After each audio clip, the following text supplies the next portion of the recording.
Sabay-sabay na nanood at nagulat sa pinale ang main cast ng Kapuso Mystery Crime Series na Royal Blood. May ni-reveal din ang direktor nitong si Dominic Zapata. Alamin natin yan sa chika ni Katatibayan.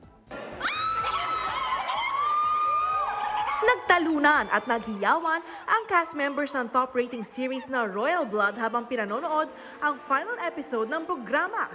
Maging sila daw nagulat sa ending.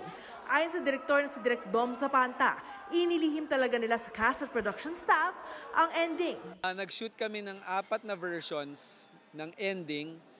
So walang nasa set, walang may alam kung ano yung pinaka-ending talaga. Back to back to back ang revelation sa finale episode.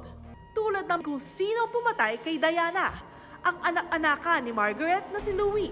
Maging kami, hindi namin alam kung ano yung magiging ending o kung sino yung gagawa. Ang happy-happy ko kasi parang feeling ko lang somehow may yung in-avenge siya ng son niya. Naloloka kami dun sa edit, kung paano yung pagtahi ng story. Mixed emotions ang nararamdaman ng gumaganap na napoy na si Dingdong Dantes sa pagwawakas ng Royal Blood. At tulad ng ibang fans, umaasa raw siyang magkakaroon ito ng Book 2. Nabitin talaga ako nabitin ako. But I guess yun talaga yung design Yun yung design ng programa. Wakasan yung kwento ng ganito. Nanggaling yung kwentong to sa Widow's Web, tinuloy namin sa Royal Blood. And I'm just sure, hindi lang basta-basta matatapos yung spirit ng kwentong ito. Katatibayan, updated sa showbiz happenings.